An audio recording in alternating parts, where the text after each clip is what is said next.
Hoje eu estou com o Marcelzinho. Marcelzinho veio comigo para a gente ler o capítulo 12 de Clarissa. Olha, meu anjinho, ele é tristonho, ele é um pouco depressivo, mas nem por isso ele deixa de ser lindo, nem por isso ele deixa de ser muito especial para mim. E eu trouxe hoje o Marcelzinho, porque no capítulo de hoje, o Amaro vai se revelar um pouco, vai falar um pouco da infância dele, dos sonhos dele, dos planos dele e de como ele se vê. Um pouquinho. Afinal de contas, o Amaro é introvertido, é tímido, não é de se revelar muito, não é uma pessoa que a gente possa dizer que tem uma fácil decifração. Não, o Amaro merece um pouquinho mais de cuidado ao estar com ele, porque ele não é assim facilmente diagnosticado, facilmente entendido e facilmente de fácil convivência, não. Porque é uma pessoa que lida mais com a própria convivência e não com a convivência do outro. Só que a gente vai saber se isso machuca ou não machuca ele. Vamos lá? Capítulo 12 de Clarissa. Olhando Clarissa, que ainda corre e salta no pátio, Amaro sente como nunca o peso de sua imobilidade. Ele, o homem parado, a negação do movimento, sempre ali, fechado com os seus poetas, os seus músicos, no quarto pequeno de solteiro, sempre prisioneiro. Lá fora, as paisagens faiscantes, as raparigas em flor, um mundo que se oferece todo cheio de surpresas e de oportunidades, de prazer e beleza. Com um fogo estranho nos olhos, Amaro recorda. O menino pálido do passado tinha tido um sonho muito grande, vontade de correr o mundo, de ver, de ouvir, de viver. Sim, era uma vez um menino tolo que não queria ficar em casa quieto. Achou que devia existir um mundo extraordinário, além do horizonte. Então, botou dentro da mala uma camisa e uma carta de recomendação que dizia assim: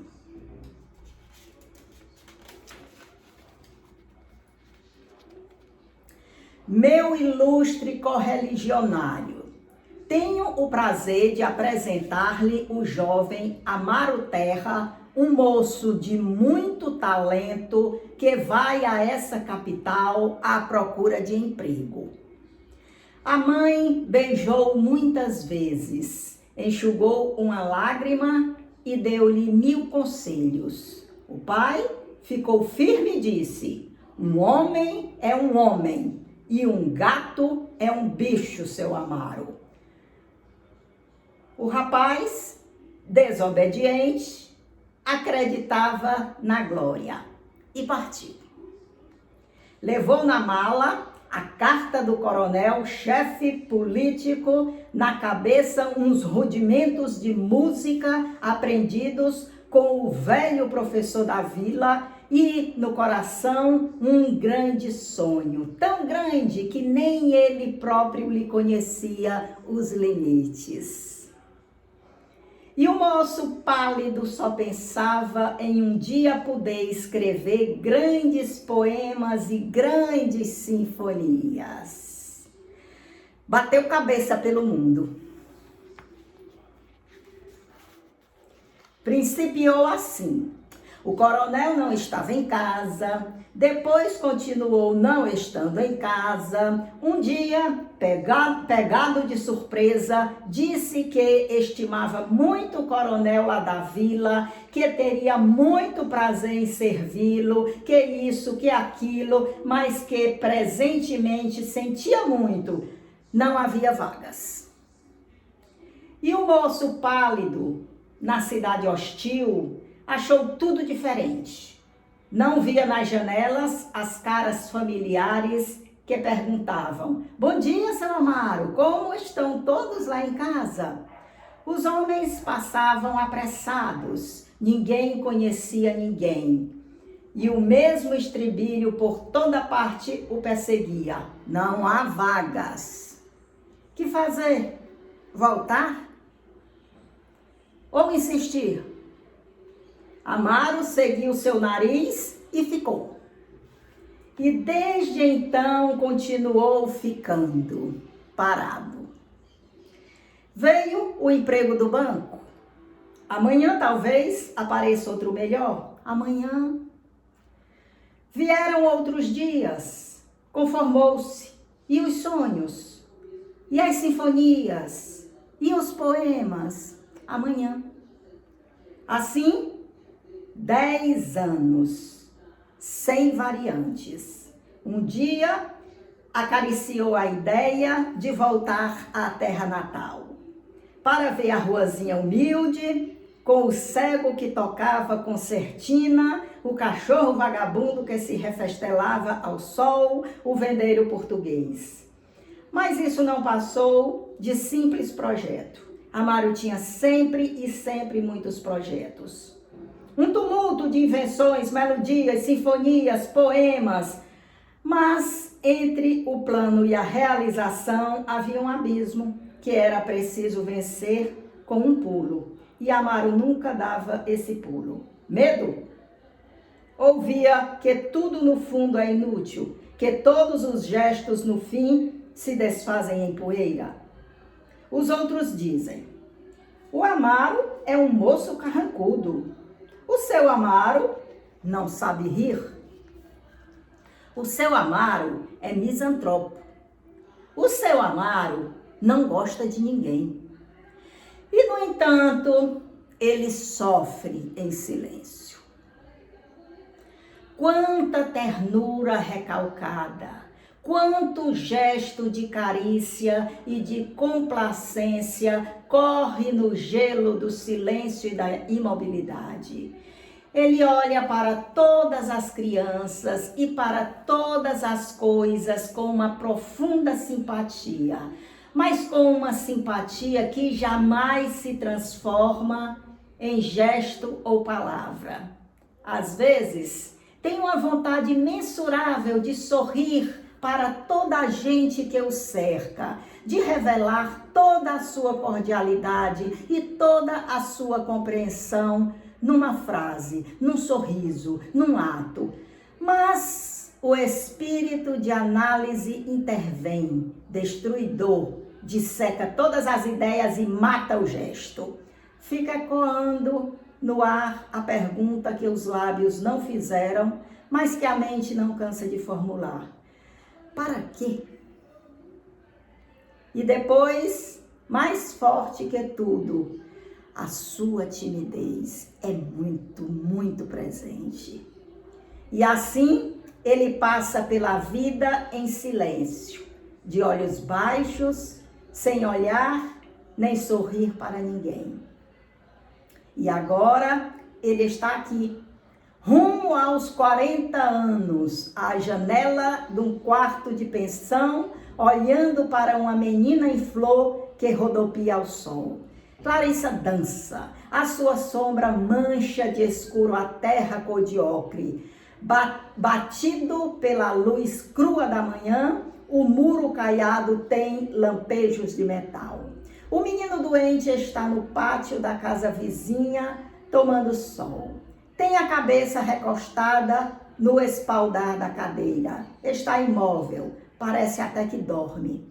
Os olhos de Amaro fitam ora Clarissa, que dança, ora Tonico, que guarda uma imobilidade de estátua. O papagaio grita estridulamente, Micefuf caminha por cima do muro, cauteloso, manso, traiçoeiro, negaciando o tico-tico que está pousado num talo de roseira. E olha só, numa rara retrospectiva melancólica, o Amaro mostrou quem era ele, não uma pessoa muito diferente, mas uma pessoa parecida com muitas e muitas e muitas outras mais. Um menino cheio de sonhos, que partiu em busca de realizar esses sonhos, saiu da sua cidadezinha, foi para a cidade grande, foi enfrentar outro tipo de costume e não conseguiu. Apesar do esforço dele, apesar dos projetos, apesar dos planos, não conseguiu. E acabou tendo que se conformar durante um tempo, segundo ele pensava, com um outro modo de sobrevivência que foi o emprego no banco, né? Claro que, a princípio, a vontade de depois, a esperança de depois mudar, de pegar uma coisa de acordo com seu talento, era merecedor disso, de ter um lugar ao sol, não é? Mas o tempo foi passando, e ele tendo que lidar com a sociedade e lidar com a sua interioridade, que subtende-se todos aqueles projetos, todas aquelas aspirações, todo aquele talento. Ele fazia poema, ele fazia música e adaptando isso à realidade que ele estava vivendo. E por conta disso, muita coisa foi interiorizada, muita coisa foi abafada, muita frustração foi contida, afinal de contas ele não conseguiu exercer aquilo que ele sabia que tinha talento, não é? E agora lá se vão 40 anos, não é? Quando ele se viu ali na janela, nessa reflexão, olhando a Clarissa e olhando o menino, ele já estava nos seus 40 anos, já bem próximos, e olhando aqueles dois, talvez eles fossem uma possibilidade ou mais uma frustração. A Clarissa ainda tinha a saúde, a força de vontade, a curiosidade para se realizar. O Tonico, basicamente, coitado, já estava com o destino dele traçado, uma vez que ele era doente, não ia dar para ele ir muito adiante dessa forma, e muito menos se realizar, e muito menos sendo pessoas humildes, como foi o caso do Amaro, que por ser humilde, foi ter que depender de uma carta de político para político, e a gente sabe que existe uma linguagem dos políticos, nem sempre levando uma carta era suficiente, às vezes tinha os códigos que eles usavam, essa carta está valendo, essa carta não está valendo, aparenta, faz de conta. Por isso é que ele nunca conseguia falar com o político da cidade grande para ter a resposta, né? Até que no dia que encontrou, ele disse que infelizmente no momento não tinha, deu aquela desculpa bem amarela. E tudo isso é aprendizado. E tudo isso, ele foi caindo em si, ele foi tendo que amargar essas decepções e engolir tudo, e foi o que deu para fazer. E ele acabou ficando parado, se sentindo encurralado, se sentindo prisioneiro, porque ele não pôde colocar em prática aquilo que de fato era a sua essência, que era ser músico e ser poeta. Então, qual será o destino da Clarissa? Talvez aqui a gente imaginando o que o Amaro estava refletindo na janela, além dessas coisas que a gente acabou de ver, talvez ele estivesse pensando, será que com ela vai ser diferente? Ou será que ela vai fazer o que eu não fiz? Por exemplo, ele pensou durante um tempo, que ele falou, em voltar para a cidade dele, né? Mas não voltou, insistiu. Ele comprou a briga de continuar esperando que a oportunidade dele chegasse. Claro, subtende-se que ele deve ter feito o possível para isso, né? Mas não chega, não é fácil, principalmente quando é uma pessoa só por si mesmo, certo? Então a gente não pode se enganar ou pensar, acusá-lo, pensar que foi falta de esforço, não. Então, mas e a Clarissa? Nela existia a esperança. Por quê? Porque ela era uma adolescente ainda e ainda ia ter toda a vida dela para as tentativas, coisa que o Tunico possivelmente não teria. Então, eu fiquei feliz por estar vendo um pouquinho mais da personalidade dele, do Amaro, e ao mesmo tempo triste de ver que doeu muito nele, e dói ainda. Toda essa somatória, embora ele não seja revoltado, embora ele não tenha deixado o vermezinho da revolta brotar nele, mas existe esse peso, essa tristeza nele, esse retraimento, que também de todo não é ruim, porque quando ele está retraído, ele se sente à vontade, ele se sente bem. Então, uma coisa vai compensando a outra. Se não dá para ser do jeito que a gente quer, vamos tentar o melhor de tudo para a gente. Há que ter um jeitinho.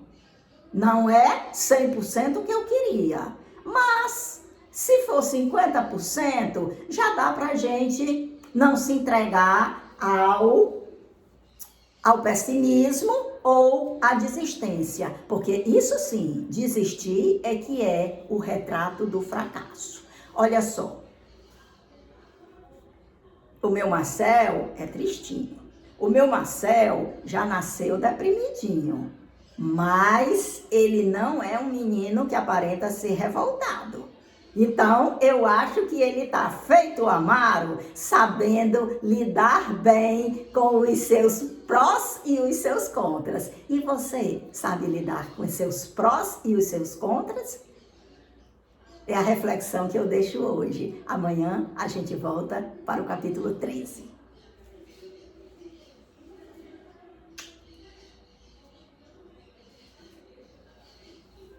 Vamos, mamãe. Deita aqui, mamãe. Vamos.